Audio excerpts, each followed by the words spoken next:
안녕하십니까, 헤이오션입니다. 오늘은 조선업 대신 정치 관련 이야기를 좀 하고자 합니다. 관심 있는 분들은 아시겠지만 최근 상속세 개정 관련해서 여야가 이야기들 많이 하고 있습니다. 상속세라는 것이 증여세랑 같이 연계돼서 진행되는 거다 보니까 사람들이 관심 있으신 분들은 많으실 수도 있는데 또 관심이 없으신 분들은 없으실 수도 있을 것 같아요. 그래서 어제 날짜로 여야가 합의한 부분들을 좀 공유해 드리면서 내용은 어떤 것들이 있는지 한번 살펴보겠습니다. 일괄 배우자 공제 한도 현행 5억에서 10억을 상향한다는 얘기예요. 배우자 상속은 수평 이동이다 보니까 부의 수평 이동을 크게 막을 이유도 없고 저해할 이유도 없다라는 게 여야가 합의된 부분인 것 같습니다. 상속세 같은 경우는 소득세와 중과된다라는 이야기들이 많이 있습니다. 소득세로 냈던 부분들을 또 죽어서도 상속세로 낸다라는 것을 이중과세라고 생각을 하는 거죠. 한국은 이중과세 하는 부분들이 참 많죠. 재산세도 있고 종합부동산세도 있고 재산세로 한 번 냈던 거를 종합부동산세로 한 번 더 낸다, 이런 게 이중과세라고 보면 되겠습니다. 악용을 또 막을 상속 증빙을 의무 조항으로 신설하겠다 하는 거고요. 자녀 공제는 이견이 있다라는 거예요. 5천만 원에서 5억을 올리자고 하는데 이걸 올리면은 돈 많은 사람들의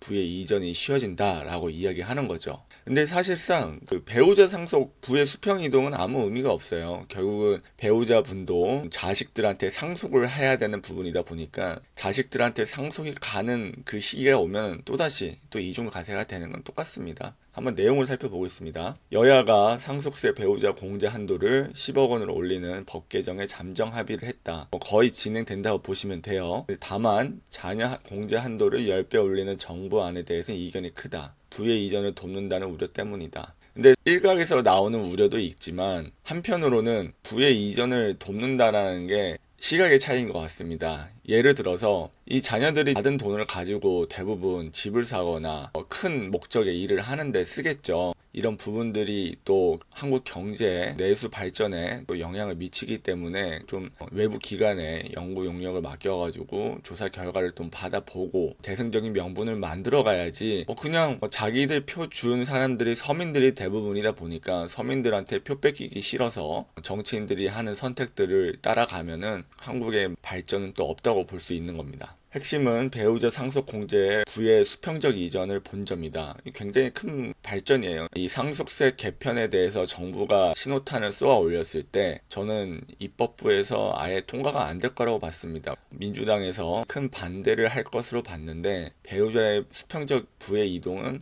합의를 봤다라는 게 큰 발전이라고 생각을 합니다. 공제 한도 논의의 관건은 자녀 공제 부분이에요. 배우자의 공제 한도를 올리는 것은 다들 의견들이 좀 수용할 수 있는 부분들이 있습니다. 다만 정부가 이제 상속세 개정안으로 자녀 공제를 10배를 올리겠다. 기존에 5천만 원에서 5억을 올리겠다라는 내용이 있는데 예전에 7, 80년도에 만들어진 세법이라는 거죠. 지금 만 원으로 무엇을 하겠습니까? 집이 20억씩 하는 시대에 살고 있는데 아직도 이 상속세는 7, 80년대에 만들어진 그 시대를 따르고 있다라는 겁니다. 민주당이 이를 초부자 감세라고 본다는 거예요. 집 한 채 있으면 초부자입니까? 제가 이런 부분들을 짚고 넘어가면은 굉장히 불편할 수도 있지만 대부분 집이 생기면은 보수층으로 지지층이 바뀌는 경향을 보이고 있다라는 게 연구 결과에도 나와 있습니다. 반면 정부는 16년째 제자리인 자녀 공제 한도를 대폭 올려야 하는 입장이다. 7, 80년 된 게 아니네요. 7, 80년대 만들어진 세법이 아니고 이미 개정이 좀 됐습니다. 그래서 16년 전에 한번 자녀 공제 한도를 올렸던 것 같아요. 그러면은 16년 전 대비해서 우리가 인플레이션이라든지 얼만큼 물가가 상승했는지를 반영을 하면 되는 것 뿐입니다. 근데 그거를 자기네 표준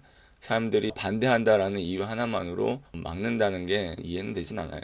그래서 민주당 관계자들은 이렇게 얘기했답니다. 중산층의 상속세를 합리적으로 조정하는 게 핵심이다. 자녀 공제를 5억까지 올리는 건 국민 정서에 맞지 않고 민주당도 부담이 크다. 자녀 공제를 5억까지 올리는 건 국민 정서에 맞지 않다라는 게 아니라 자녀 공제를 5억까지 올리는 건 자기들한테 표를 준 서민들 정서에 맞지 않고 그래서 민주당이 동의하는 게 부담이 크다라는 거 이렇게 정정을 해야죠. 정부가 전형적으로 나와야 한다는 게 아니라 정부는 이미 상속세 개편안을 이야기하면서 전형적으로 나왔습니다. 이거를 민주당에서 자기들 동의를 해줄 테니까 정부에서 명분을 만들어라, 이런 이야기를 하는 거예요. 그러면 이제 정부나 정부 여당 관계자분들은 이제 원내대표 단판으로 넘어가서 이거 주고 저거 받고 이렇게 할 겁니다. 예를 들어서 이런 거예요. 지금 패키지로 올려놨잖아요. 최대주주 보유주식 할증평가 폐지, 최고세율 50%에서 40%로 내리고, 이런 패키지로 이제 올려진 부분들을 뭐는 빼고 뭐는 올리고 이렇게 해서 아마 조정안이 나올 것 같습니다. 이거와 관련된 다른 기사를 한번 더 볼게요. 한경협에서 상속세 개편에 관련한 전문가 인식을 조사를 했습니다. 조세 전문가들이다 보니까 일반적인 서민들은 아닐 수가 있어요. 하지만 그 전문가들은 어떻게 보는지 한번 보겠습니다. 상속세 완화 방향 개편 인식, 긍정적이다, 매우 긍정적이다. 긍정적이라는 사람들이 대부분 7, 80% 되는 것 같아요. 그렇다면 상속세 완화가 왜 필요하냐? 국민소득과 자산가치 증가가 현실 미반영 되었다. 과세체계가 오랫동안 미개편되었다. 이 말인 즉슨 지금 84제곱미터 분양가가 10억 이상, 14억 이상, 서울이 기준입니다. 그런 상황에서 지금 자녀 공제 한도 5천만 원이 말이 되느냐라는 이야기예요. 두 번째, 높은 세부담이 기업 경쟁력 및 경영 안정성 저해. 이거는 아까 세부담 50%, 40%로 인하하고 그런 부분들 이야기하는 거죠. 그 다음 세 번째, 소득세와 이중과세로 인한 세부담 과도. 아까 말씀드린 것처럼 소득세로 이미 납세한 세금을 상속세로 이중과세한다는 거예요. 아시다시피 일본은 로또에도 세금을 붙이지 않지 않습니까? 한국은 로또에도 세금을 붙이잖아요. 꿈을 위해, 희망을 위해 사는 복권에 세금을 붙이는 나라는